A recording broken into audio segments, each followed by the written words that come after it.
Vamos a Chile porque hasta a 6 millones de personas podría beneficiar el bono extraordinario que anunció esta mañana el presidente Sebastián Piñera, horas después de las medidas que anunció su ministro de Hacienda, Ignacio Briones, para sacar del hoyo a la economía que tuvo su peor contracción en una década por las protestas, y además ya llevó este dato a recortar el pronóstico de crecimiento para este 2019. Las medidas implicarán, sí, un mayor gasto del gobierno, un mayor déficit fiscal y hasta una emisión de deuda para financiar sus necesidades.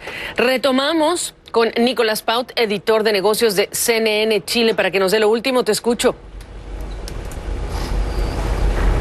Gusto de saludarte, Gabriela. Nosotros comentamos ayer que no sabíamos por qué el gobierno había retrasado el anuncio de las medidas de reactivación económica y de protección del empleo. Había sido anunciado que el ministro de Hacienda y el ministro del Interior serían quienes dieran a conocer el paquete completo, pero se atrasó. Ya sabemos o podemos intuir por qué se atrasó. Tenemos la convicción de que era finalmente el presidente Sebastián Piñera quien quería dar la que podríamos decir es la medida más social de todas. Tú la comentabas, este bono por 100.000 pesos para más de 1.340.000 familias de Chile. 100.000 pesos son actualmente $124 con el tipo de cambio que sigue en sus niveles máximos de toda la historia. Los invito a que veamos las palabras del presidente de la República anunciando este bono. Iba a llegar a cerca de 6 millones de chilenos.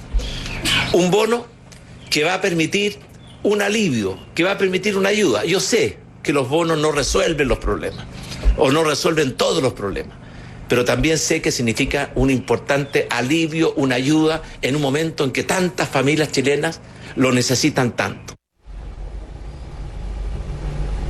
El resto del programa en total costará $5.500 millones de gasto para 2020, que es, en resumen, en reconstrucción son $921 millones. Por ejemplo, para el metro, que sufrió gran daño en nuestra capital, se les van a destinar $200 millones.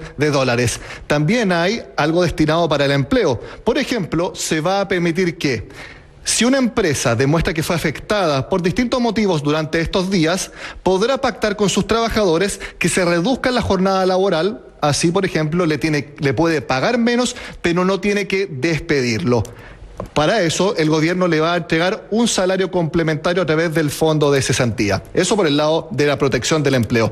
También hay alivio para las pequeñas y medianas empresas. Por ejemplo, se les va a devolver antes de lo establecido el impuesto que pagan por la renta, y también se les va a permitir pagar en más cuotas y en más plazo lo que se denomina el IVA, el impuesto al valor agregado. Eso en concreto en el paquete de ayuda es lo que está ofreciendo el gobierno.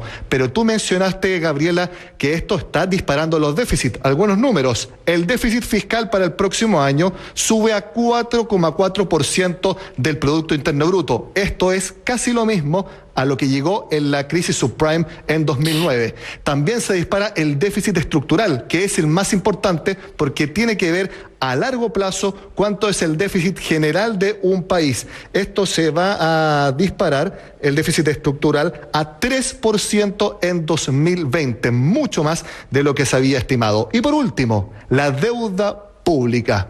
Se estima que con los mayores gastos, la deuda pública de Chile subirá de aquí a 2024 a 38% del PIB. Eso es casi 10 puntos porcentuales más de lo que hay ahora.